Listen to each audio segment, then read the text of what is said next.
Hay personas que llevan muchos años castigándose por algo que ocurrió una sola vez. Tal vez tú seas una de ellas. No importa si fue ayer o hace 40 años o 20 o 30.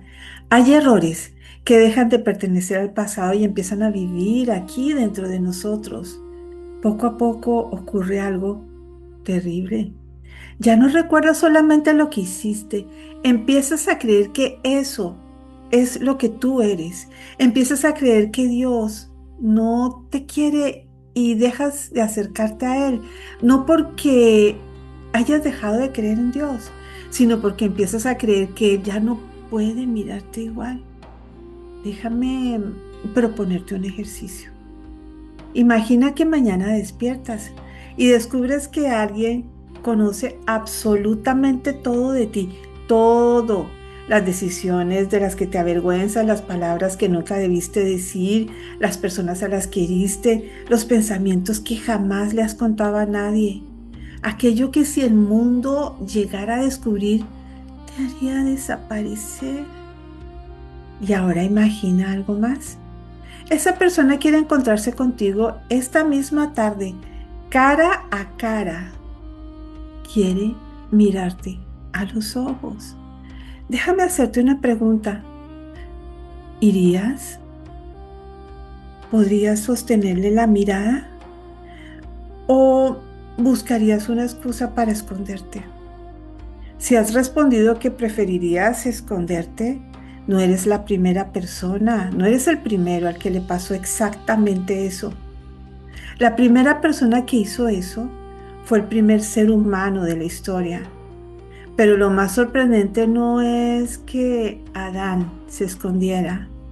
Lo verdaderamente sorprendente es que Dios salió a buscarlo. Y quizá ese sea el mayor malentendido de nuestra vida espiritual, porque muchos creen que la historia de la salvación comienza cuando el ser humano sale a buscar a Dios, empieza a buscar a Dios. Y la Biblia nos dice exactamente lo contrario. Todo comienza cuando Dios sale a buscar al ser humano. Y desde entonces no ha dejado de hacerlo.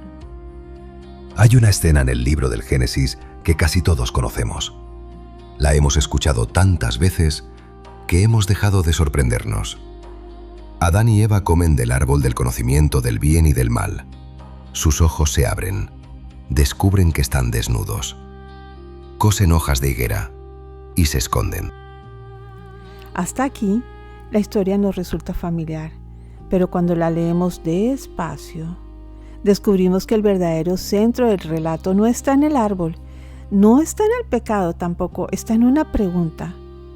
Cuando Dios entra al jardín del Edén, no grita, no amenaza, no pronuncia una sentencia, hace una sola pregunta: ¿dónde estás?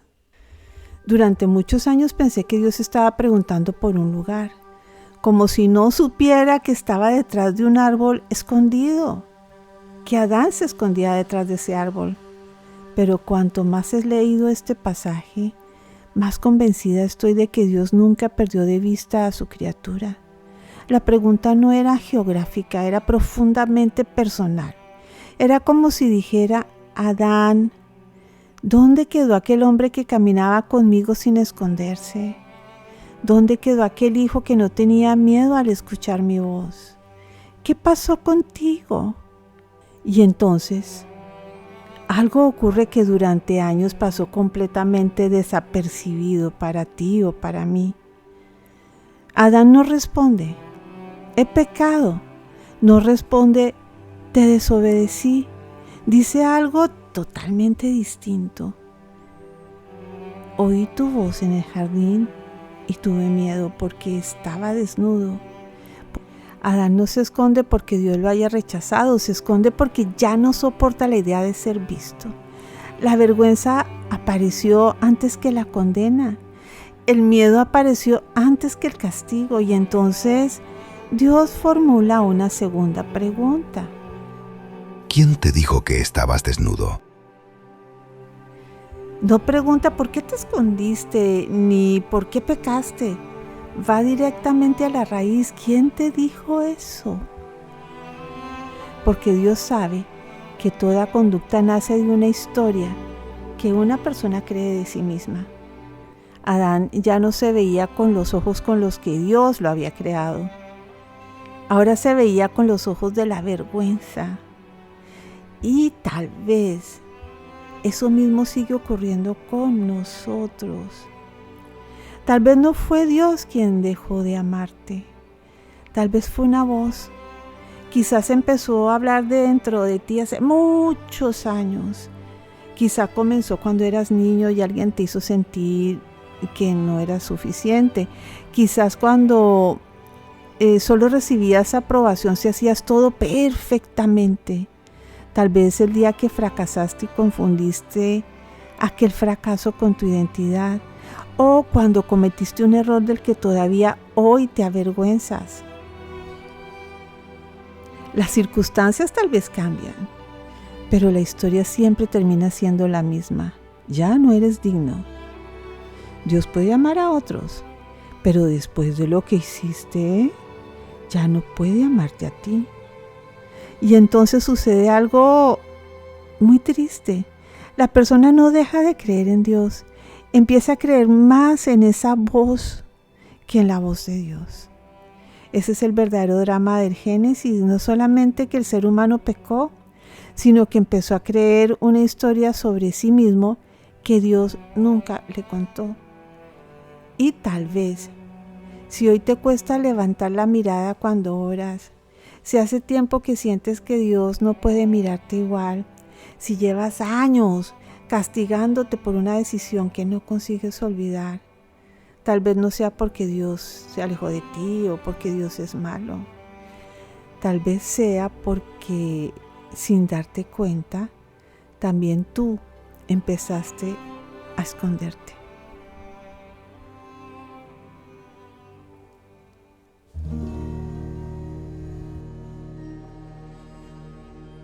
Hay una escena en el Evangelio de Juan que cada vez que la leo me parece más interesante. Seguramente la conoces. Es una de las escenas más bonitas del Nuevo Testamento. Jesús ha resucitado. Pedro le negó 3 veces por allá cuando lo prendieron. Y desde entonces ha desaparecido. No sabemos cuántas noches pasó Pedro sin dormir. Tampoco cuántas veces volvió a escuchar el canto del gallo aquel dentro de su cabeza. No sabemos cuántas veces revivió el momento en el patio del sumo sacerdote. Solo sabemos una cosa. Pedro volvió al mar, volvió a las redes, volvió exactamente al lugar donde estaba antes de conocer a Jesús. Y sinceramente, creo que muchos habríamos hecho lo mismo. Yo lo habría hecho. Porque cuando la culpa ocupa el corazón, el futuro desaparece. Uno deja de mirar hacia adelante. Solo quiere volver al último lugar donde todavía recuerda quién era antes de equivocarse. Pero entonces ocurre alguien que nadie esperaba. Jesús aparece en la orilla. Y aquí el Evangelio hace algo extraordinario. Jesús sabe perfectamente lo que Pedro hizo. Conoce cada una de sus negaciones, cada lágrima, conoce su remordimiento. Y sin embargo, no le prepara un sermón. No comienza a atacarlo con preguntas. No empieza a recordarle su fracaso. Hace algo infinitamente hermoso. Le prepara el desayuno. Detente un momento, porque esta escena merece ser contemplada despacio. El Dios al que Pedro acaba de negar está encendiendo un fuego para darle de comer. No comienza restaurando su conducta, comienza restaurando la relación. No comienza pidiéndole explicaciones, comienza ofreciéndole pan. y pescado y un lugar aquí junto al fuego. Hay personas que creen que Dios, cuando nos encuentra después de una caída, lo primero que hace es pedir cuentas. Pero no. Juan 21 cuenta la historia contraria. Lo primero que hace es preparar un lugar donde podamos dejar de huir. Porque nadie puede escuchar una palabra de restauración mientras todavía se está escondiendo. Quizá por eso este desayuno es mucho más importante de lo que parece. Antes de reconstruir la vida de Pedro, Jesús reconstruye la confianza necesaria para que Pedro vuelva a mirarlo a los ojos. Y entonces, cuando el corazón ya puede escuchar, Jesús le hace una pregunta. No le pregunta: Pedro, ¿por qué me negaste? Tampoco: ¿cómo pudiste hacerme eso? Hace una pregunta desconcertante. Pedro, ¿me amas? Pedro le responde: sí, Señor, te quiero. Vuelve Jesús y le pregunta: Pedro, ¿me amas? sí, Señor, tú sabes que te quiero.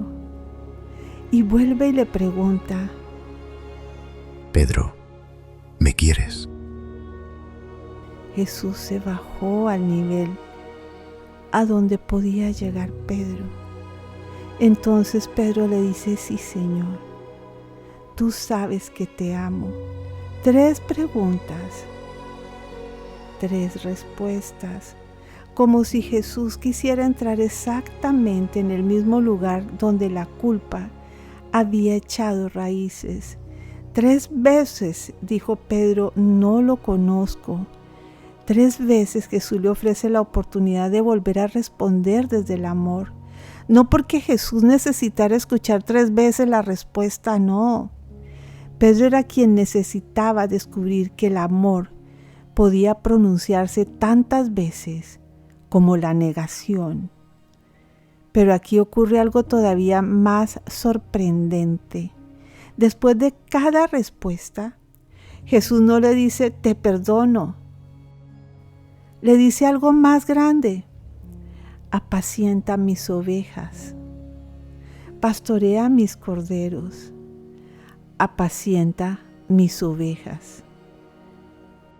Y entonces, leyendo hace un momento, comprendí algo que no había visto. Jesús no solo está perdonando a Pedro, está devolviéndole la misión que Pedro creía haber perdido para siempre. Porque hay personas que creen que Dios puede perdonarlas, pero ya no puede volver a confiar en ellas. Juan responde exactamente a esa herida cuando cuenta esta historia. El mismo Jesús que conocía cada una de las negaciones de Pedro, vuelve a poner en sus manos aquello para lo que había sido llamado, como si le dijera: Pedro, tu caída no ha cambiado el propósito con el que te llamé. Sigo creyendo en ti.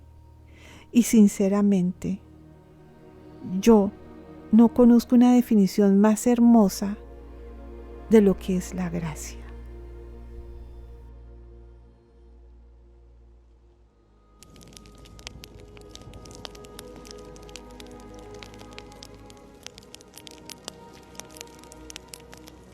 Hay un detalle en el Evangelio de Juan que pasó completamente desapercibido para mí durante muchos años. No lo había visto, la verdad.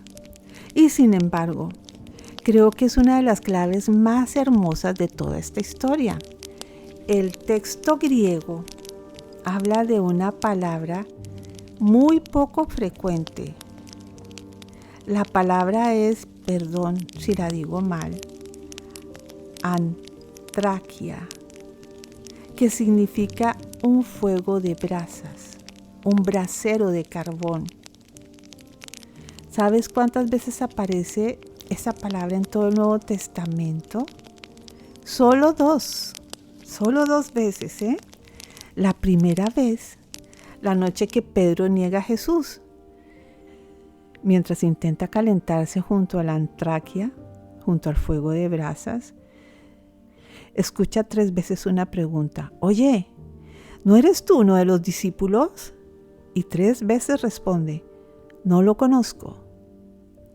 Juan podría haber utilizado cualquier otra palabra para describir aquel fuego, pero no lo hace.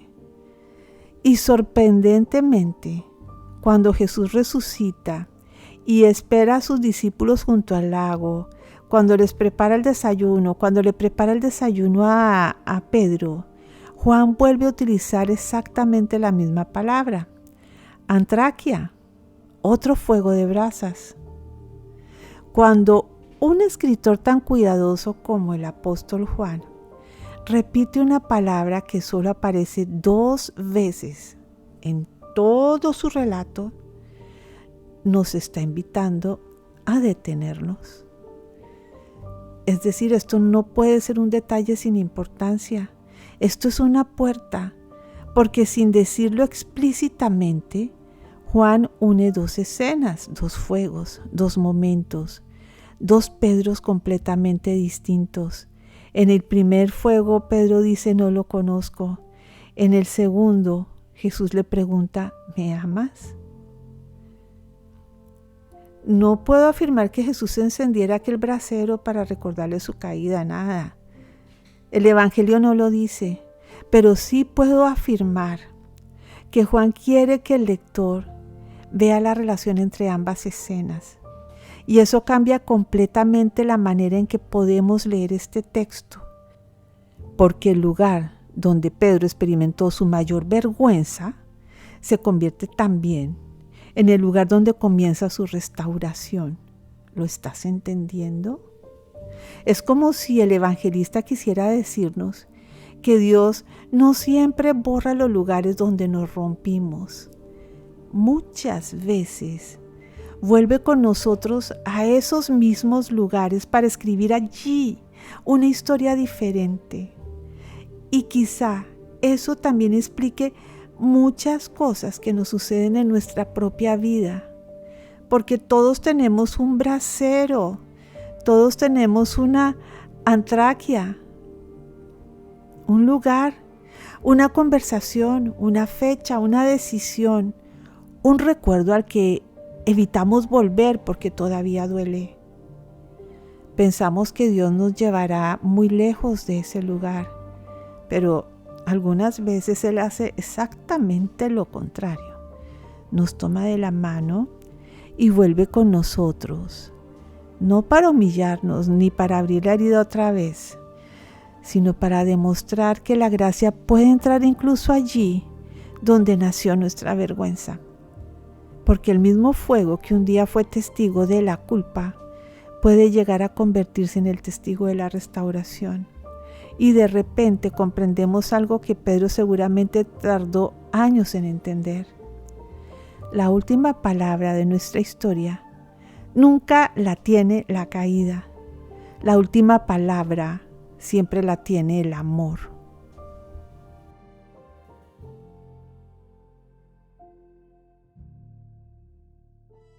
Hay un detalle del Génesis que solemos pasar por alto.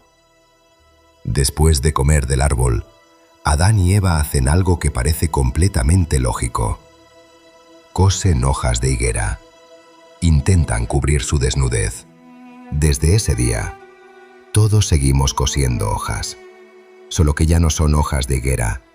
Ahora tienen otros nombres.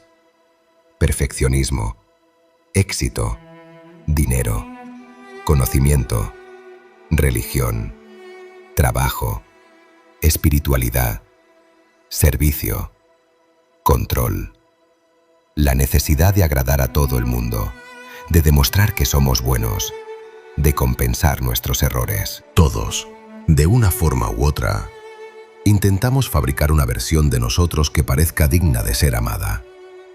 Y quizá llevamos tanto tiempo haciéndolo que ya ni siquiera nos damos cuenta. Hay personas que trabajan hasta agotarse, porque, en el fondo, siguen intentando demostrar que merecen ser aceptadas.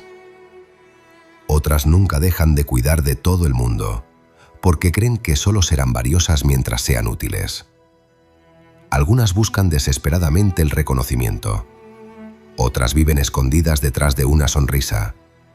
Y muchas, muchísimas, se castigan durante años por un error que Dios ya había perdonado hace mucho tiempo. Todas están cosiendo hojas.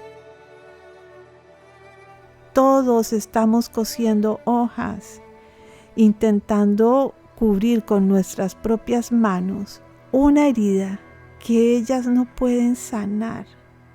Y entonces ocurre algo extraordinario. Cuando Dios encuentra a Adán, no le dice, oye, las hojas están mal cosidas. No le enseña a fabricar unas hojas mejores. No le entrega un manual para esconder mejor la vergüenza. Hace completamente distinto. El Génesis dice que Dios hizo túnicas para Adán y Eva, y Él mismo los vistió. Detente un momento, porque Adán ya estaba vestido, con hojas. Entonces, ¿por qué Dios vuelve a vestirlo? Porque el problema nunca fue la desnudez. El problema era quién estaba intentando cubrirla. El ser humano intentando cubrirse a sí mismo, y Dios diciendo, déjame hacerlo yo. Quizá por eso nos cansamos tanto, porque llevamos años intentando fabricar con nuestras propias fuerzas la dignidad que Dios siempre quiso regalarnos. Y entonces entendí algo que jamás había relacionado con esta escena. Pedro volvió a las redes. Era una hoja de higuera. Judas devolvió las monedas. Era una hoja de higuera. Nosotros trabajamos hasta caer rendidos para demostrar que valemos. También es una hoja de higuera. Nos castigamos durante 20 años creyendo que así compensaremos nuestro pasado. Otra hoja de higuera. Nos esforzamos por parecer fuertes, por parecer espirituales, por parecer felices. Seguimos cosiendo hojas. Y mientras tanto, Dios continúa acercándose con una túnica entre las manos. Porque hay heridas que nunca podrán ser cubiertas por nuestras propias fuerzas. Y quizá esa sea la diferencia entre la culpa y la gracia. La culpa dice, arréglalo tú. La gracia responde, déjame entrar. Yo haré por ti lo que tú nunca podrías hacer solo. Y quizá, después de tantos años intentando esconderte, haya llegado el momento de dejar de coser hojas. Quizá después de todo este camino, hayas descubierto que la culpa nunca fue el verdadero problema. La culpa puede señalar un error, pero la vergüenza hace algo mucho más profundo, te convence de que ese error eres tú. Y entonces empiezas a esconderte. Te escondes detrás del trabajo, de una sonrisa, del servicio a los demás, de la religión, del éxito, de la espiritualidad, o simplemente te escondes detrás del silencio. Porque llega un momento en que uno ya no sabe vivir de otra manera. Porque hay algo en este recorrido desde el Génesis hasta el Evangelio de Juan que nos ha mostrado algo con una claridad interesante. Dios nunca dejó de caminar por el jardín, nunca dejó de buscar a Adán, nunca dejó de acercarse a Pedro, nunca dejó de preparar desayunos junto al lago, tampoco dejó de llamar por su nombre a quienes pensaban que ya no eran dignos de responder. Tal vez esa sea la gran diferencia entre Dios y nosotros. Bueno, una de las grandes diferencias, no puedo ser tan osada. Nosotros solemos alejarnos cuando alguien nos hiere. Dios se acerca, no para justificar el mal, no para decir que el pecado no importa, sino porque sabe que ninguna persona cambia de verdad sintiéndose rechazada. Solo el amor tiene el poder de restaurar aquello que la culpa lleva años destruyendo. Y tal vez ahora entiendas por qué Jesús no comenzó preguntándole a Pedro por su traición. Primero le preparó el desayuno, porque antes de restaurar una vida hay que restaurar la confianza. Y quizá eso mismo quiere hacer hoy contigo. No quiere pedirte explicaciones, no quiere humillarte, ni recordarte aquello que llevas años recordándote tú solo. Tú has hecho un muy buen trabajo, dándote látigo. Solo quiere invitarte a que te sientes, a que dejes de correr, dejes de esconderte.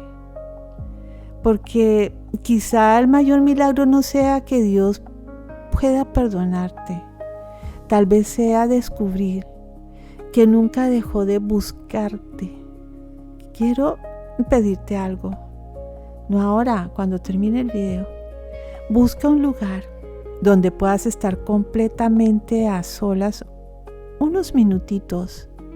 Apaga el teléfono, guarda silencio y no hagas ninguna promesa. No intentes convencer a Dios de que vas a cambiar. No le expliques por qué hiciste lo que hiciste. Él ya sabe toda tu historia. Solo dile una frase que aparece una y otra vez en la historia, en la Biblia, en el Antiguo Testamento, en la Torá. Una frase sencilla pero inmensamente valiente. Hineni, aquí estoy,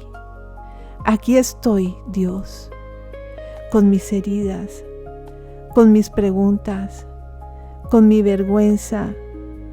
Aquí estoy, Dios, con mis años perdidos, con mis errores, con mi miedo. Aquí estoy con todo aquello que llevo demasiado tiempo intentando esconder. Porque quizá el primer paso para volver a Dios no sea caminar hacia Él. Tal vez el primer paso sea dejar de huir. Y si hoy has llegado hasta el final de este video, por favor recuerda una última cosa. Nunca sabrás cuántas personas dejaron de creer en sí mismas, pero Dios nunca dejó de creer que valía la pena salir a buscarlas. Tampoco ha dejado de buscarte a ti, así que cuando esta pantalla se apague, ya no te haré una pregunta. La última pregunta ya la hizo Dios hace miles de años y todavía sigue esperando tu respuesta. ¿Dónde estás? Quizá hoy sea un buen día para salir de detrás del árbol.